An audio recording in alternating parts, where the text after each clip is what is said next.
this is Laura. I started doing a series of videos about the Nag Hammadi library and Gnosis, and I'm going to start over and give a new introduction because my thoughts were kind of discombobulated, which they still kind of are, so just bear with me. Firstly, the word Gnosis means knowledge. The word Gnosis is spelled Gnosis,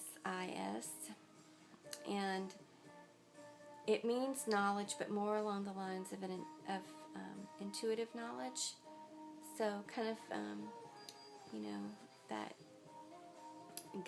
inner gut thing that we all have, intuition. So it's inner knowledge, something that you just know it in your heart. Some people call it knowledge of the heart. It is, in the Matrix where the lady says, knowing you're the one is like being in love. That is very, very heavily inspired by the Gnosis idea, really. If you watch the Matrix, once you've studied Gnosis a little bit, you will be able to tell that there is some serious symbolism going on with that movie.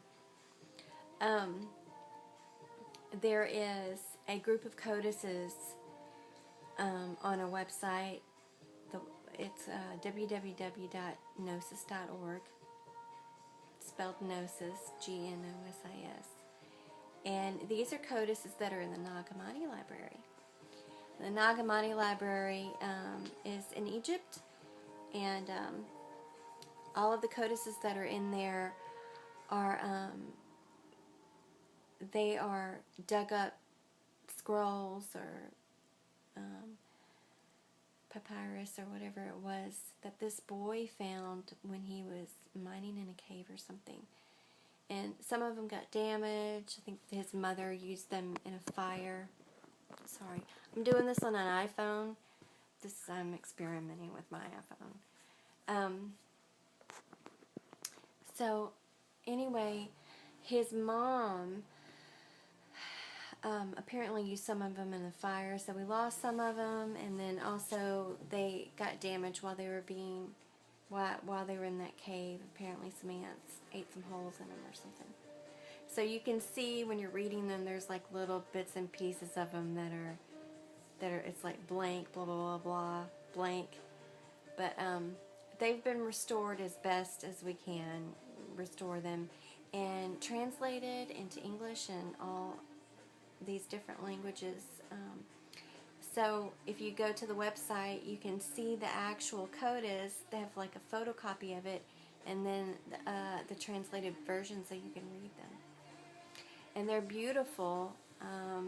They have really changed my perspective on Jesus, why he was actually here, his full purpose for being here, what he actually is, what he really comes from, what the divine actually is.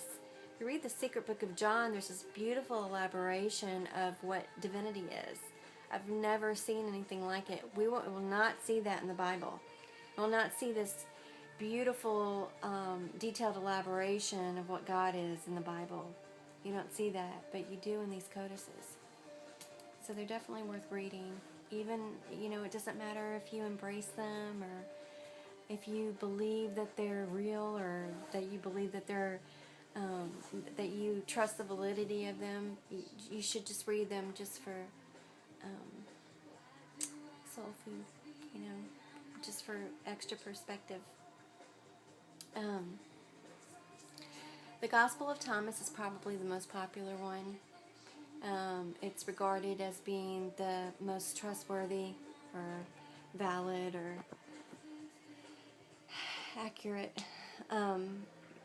Most scholars have pretty much agreed that it's a codice that should have actually been included into the biblical canon, or it should have been included into the New Testament. So we should actually have 5 Gospels instead of 4. And probably one of the reasons, though, why it's respected is because it just doesn't seem to have any contradictions. But there are a lot of codices in the Nag Hammadi library that seem to have lots of contradictions with the Bible. And one of them, which is my favorite one, of course, is the Secret Book of John. And I'm not going to go too much into detail about the Secret Book of John, but it's about the demiurge. And the demiurge is just a Greek word for demigod. So if you're familiar with Marcion, or if you're familiar with Gnosticism at all, you'll know that this is a popular idea among mystics that the Old Testament God more than likely is not the same God that Jesus is referring to in the New Testament.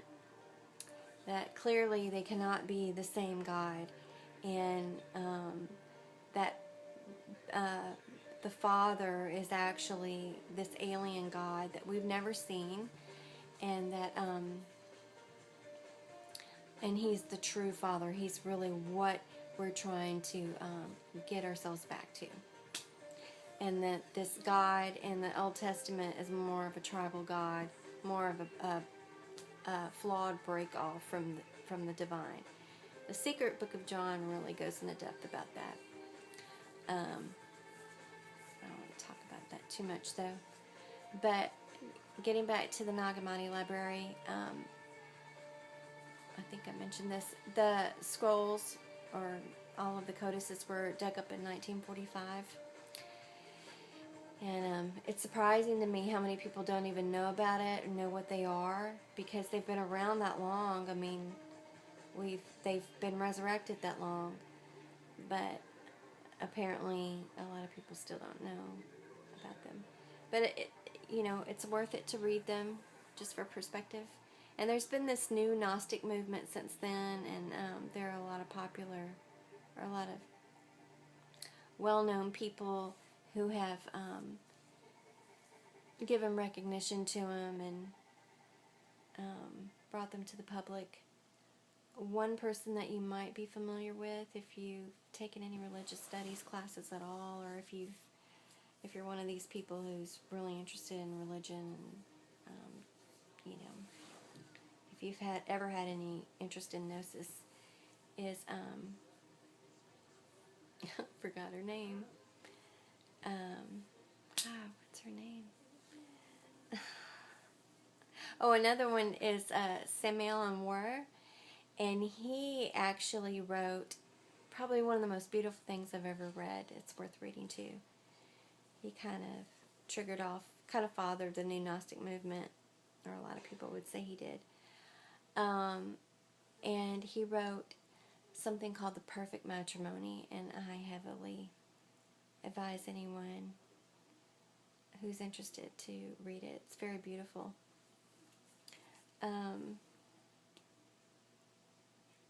I can't remember the lady's name, and I'm sure there's going to be a lot of people that are going to go, you know who she is. Anyway, she's a Bible scholar, and she and I can't for the life of me remember her name. But this is how my videos go. This is what happens when I make a video. I just completely blank out. Okay, I'll remember her name in the next video, and we'll talk about her a little bit in the next video. And, okay, that's it. So, peace and blessings, and God bless.